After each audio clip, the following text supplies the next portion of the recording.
Well, good morning, everybody. Let's do a layout update, and we're going to start out with the engine servicing area. So let's get this guy down off the locomotive, and then we will get it out of the way so we can talk about it.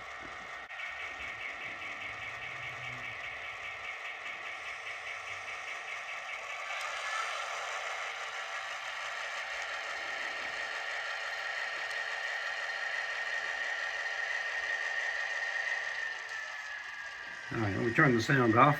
It's not distracting. All right, so the water, fuel, and sand. The water is Stewart, just as it came from the kit. The sand is also Stewart that I modified. Originally, their kit is meant to have a pipe on each side for F units, cab units. That's where the sandboxes were. The ones in Chillicothe had these ones that the fill was on the top. Like it was on the nose back here on this GP40, and had another on the back. I'll move this one up a little bit. Had another one back here for the back wheels. There were two in Chillicothe. I couldn't modify them to be exactly like it was, but it's a Stewart kit. I ground it down so it's not as tall. I beveled the top, and this top is just a bead on it. Let me slide the camera over a little bit so you can sort of see what the hose looks like. So I'll stick a picture in here of the instructions for the Stewart kit that you can see how it was supposed to be built. And then I'll also put a picture of the Chillicothe sand facilities so you can see I tried to model it. So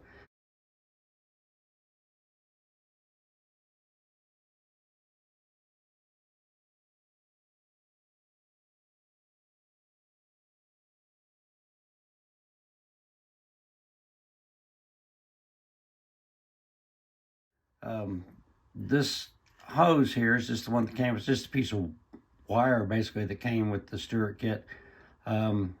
And it's got like I assume that this is like a tool balancer type thing, like that retracts the hose.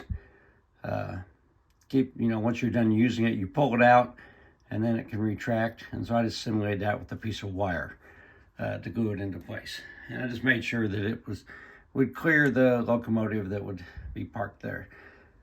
The fueling, the diesel fuel, gosh, I think that was an American Limited models, if I remember right. Let's see. Yes, American Limited models.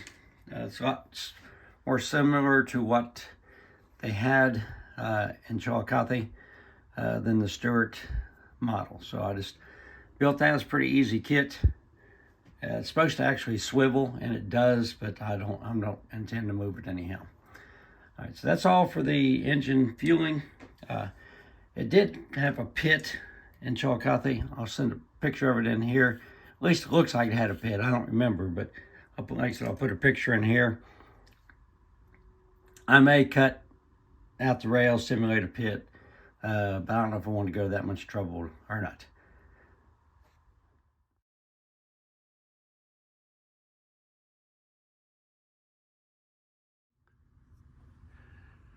So let's talk a minute about standard elevator changes.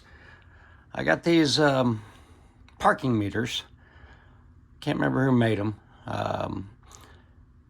They're a different style than Chillicothe had, and I think they're just a little bit too big. I found some pictures on the internet of this style, and I'll put them on the. I'll put a picture in here.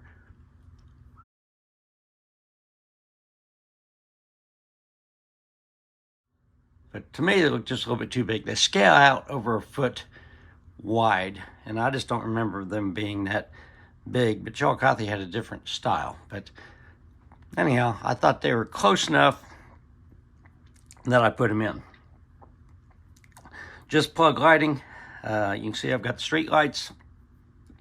I've got the light on in the warehouse, and I put a few little details inside there to look like you can got to move this over. maybe. And then I put a light in the office, which was a big mistake involving a lot of cussing because I had not planned on it. And when I tried to drill the hole through the bottom, the drill bit shot through. Building ended up in 3 pieces. Neighbors probably thought I was killing my wife with the amount of cussing that was going on. Obviously I was able to glue it back together, but it's not as good as it was. And plus, because I hadn't planned on lighting it, it leaked light all over the place. I hadn't painted the inside walls, hadn't sealed up the seams. It's like the roof glowed, and so it was sort of a blessing that the light did bust it apart a little bit, because it was made it easy to fix that. So that's all I've done in the warehouse right now. I still have not received my parts for the piping to go between everything. They acknowledged my order in an email, but I've not received anything from them yet, so I'll keep you posted on that.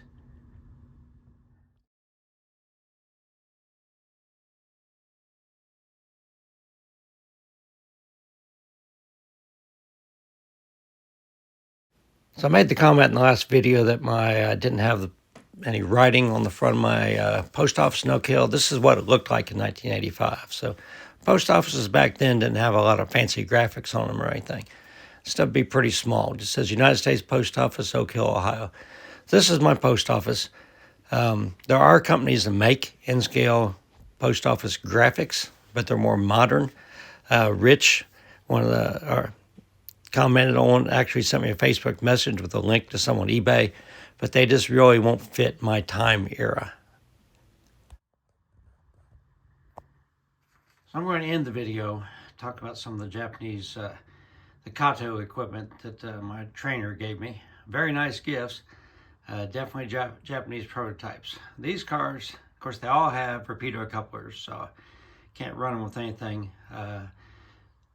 Very nice car right here. These cars are part of the Pocket line. Again, 4-wheel cars. Don't see any way to really make them look American at all. And these came in a 2-pack little box cars. Again, very short, and I don't know, of any way to make them look more American. So let me show you what I'm doing with the other cars to try to make them look like passable American prototypes.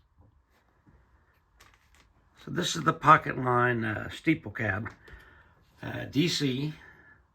Again, I mean, these are meant to be affordable for people to run that only have room for a very small layout. I didn't even have window glass in it, so I had put window glass in it. Painted it orange. I'm trying to sort of capture the flavor of the Iowa Traction Company, which I will put a picture in right here.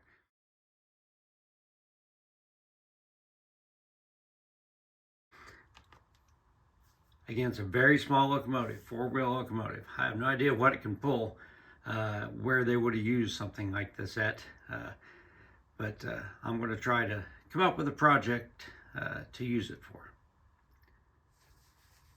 The other 2 things I've been working on, these 2 little cabooses. They were all black. Obviously I painted them red, more a traditional caboose color. And the one on the left sort of reminds me of like a transfer caboose. And so I painted all the railings around it white. And as you can see, I've got these stripes on the end. The reason why is the Japanese cabooses, at least these ones I have like solid ends on them. So they don't have the open-ended railings like typically the ones, our American cabooses, look like that. So it's hard to make it look American or North American. So I thought maybe the stripes might make it look more North American. I've already done the other end. Again, just like they were used in pushing surface or something. Stuff is extremely well made. It had like marker lights and which I have disconnected because I'm not going to be running DC. But you see those holes, they had some red tubes that came up and they had little lights that shone out there. So I thought you're pretty ingenious design, the way these things all fit together. But again, I find it hard. You can't have everything. And some people that just collect stuff and they put it in the shelf on display, and find it a hard time to do that. I don't have much of a collection of anything. Well, I've got my bricks, but they're free and they can live outside. You know, got a few railroad lanterns, but only the railroads that served Southern Ohio. Give me a Santa Fe lantern, I don't care. I don't care about Union Pacific lantern. You know, it's only the things that I have a narrow interest like that. And so I don't really care that much about European or Japanese railways. So I'm going to try to come up with a project where I can use some of this stuff anyhow, and sort of have fun with it. Try to think outside the box a little bit on my end, because it's not something I'm good at. I'm a lot better at staying inside the box and modeling inside that box. Now, this is what I'm doing. I'm going to send them to Benjamin. Benjamin is going to the pocket line, the steeple cab does not even have headlights. It's got a place to have a headlight, but Benjamin's going to see if he can add lights to it. DCC is probably not an option. I just don't see how you could fit anything in there, but I don't intend to ever run it on this layout anyhow. This is going to be a separate small project if I do it, but it would be cool. Of course, I don't need a sound decoder because it's an electric locomotive.